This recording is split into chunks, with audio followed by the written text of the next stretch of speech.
Hey guys, hope you're enjoying your Sunday. There's a whole bunch going on around the world. I just wanted to make a quick video. I'm going to jump right in here. This is from the Washington Post, came out a few hours ago. North Korea claims it could wipe out Manhattan with an H-bomb. Um, North Korea claims Sunday that it could wipe out Manhattan by sending a hydrogen bomb on a ballistic missile to the heart of New York. Quote unquote, our hydrogen bomb is much bigger than the one developed by the Soviet Union. DPRK said today, if this H-bomb were to be mounted on an intercontinental ballistic missile and fall on Manhattan, all the people there would be killed immediately and the city would burn down to ashes, the report said, citing a nuclear scientist named Cho Hong-il. So there's, you'll hear from the Western mainstream media that North Korea doesn't have the capability to strike the U.S. mainland. I beg to differ, and I'm going to show you a video here real quick from Admiral William Gortney. He's head of the U.S. Northern Command, talking to the Senate Armed Service Committee. So just take a listen here.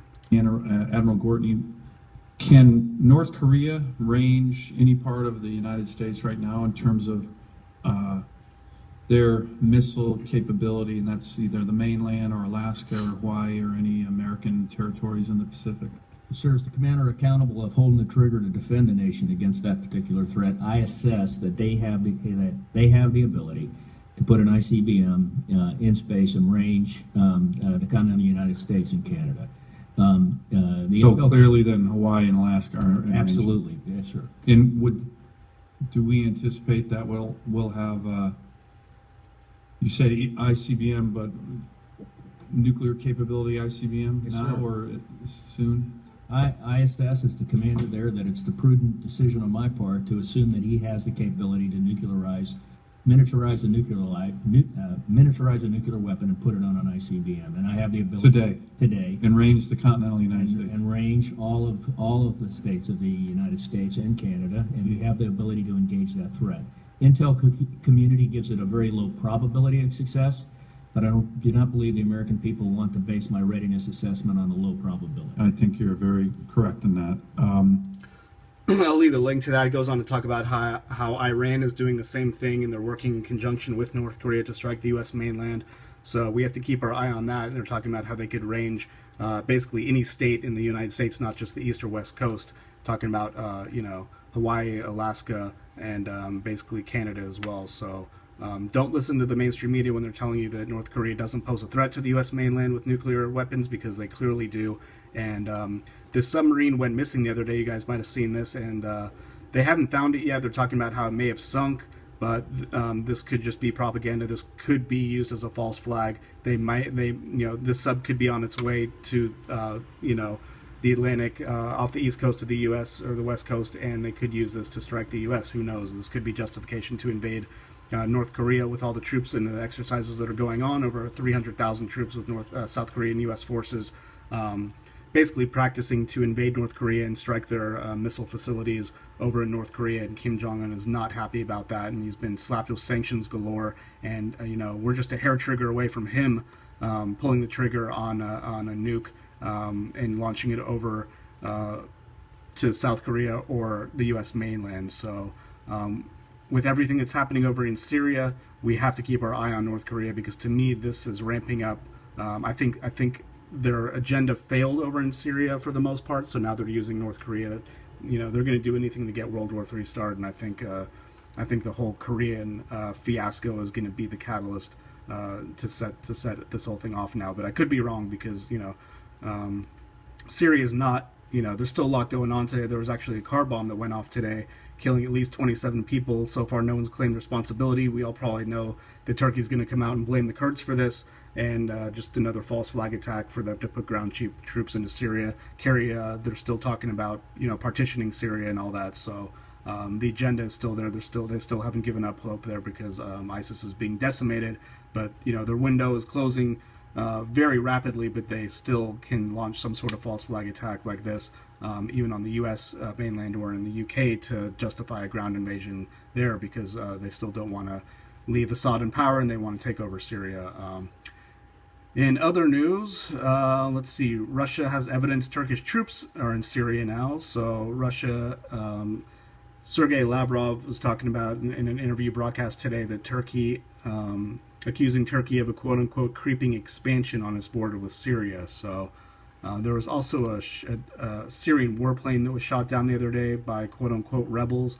They're not sure how it was brought down. They said either by a missile or anti-aircraft guns. If you guys remember, Saudi Arabia was talking about arming ISIS with shoulder-mounted surface-to-air missiles, talking about how they could, take out Russian jets and what have you. And this could easily be one of those missiles. So we'll keep our eye on that and see what comes out. Moving on to Israel, Netanyahu demands action against Iran over missile tests. Iran launched a couple of ICBMs the other day, and on the side of the missiles, they wrote that Israel must be wiped off the face of the earth in Hebrew. So obviously Israel is pretty pissed off about that, and France and other countries are talking about slapping sanctions on Iran, and how Netanyahu is calling on the world powers that signed the nuclear deal with Iran to punish Tehran for its recent missile tests. So things heating up between Israel and Iran again. We got Syria, we got North Korea, just a whole bunch going on. In other news, there was a gunman who went crazy on the Ivory Coast on a beach who killed 16 people. Apparently he had his sights set on an Obama official, talking about how it was most likely targeting a U.S. delegation led by the Assistant Commerce Secretary who was visiting the country. So my heart goes out to those people.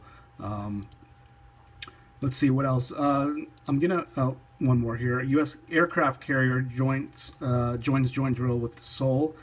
U.S. nuclear-powered supercarrier John C. Stennis arrived in South Korea on Sunday to participate in the Allies' joint military exercise this month, amid rising inter-Korea tensions sparked by repeated provocations from North Korea. The USS John C. Stennis strike group, led by Rear Admiral Ronald Boxall, docked in Busan Harbor this morning. The fleet had sailed through the South China Seas en route to Busan, possibly sending a message towards China.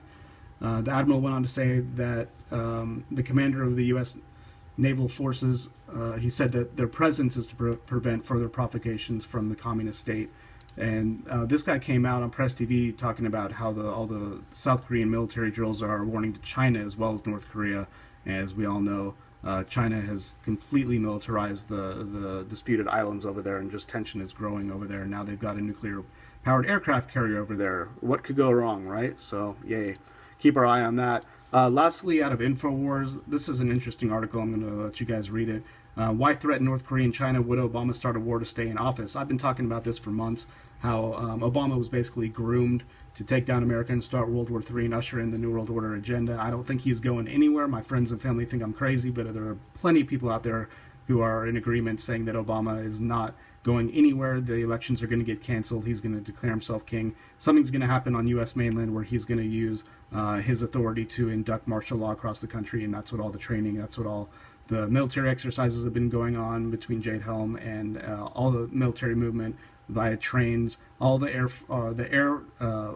the planes you see in the sky. I mean, there's just so many drills happening throughout the past year, and in my opinion, once World War III starts, Obama is going to basically exercise his emergency powers that will potentially suspend the elections in November. So I'll leave an article for that. Pretty interesting stuff. That's about all I got. I will keep you guys updated with more info as it comes out. As you can see, a whole bunch going on this weekend, and things are ramping up all over the world. So be safe, take care, and I'll see you in my next video.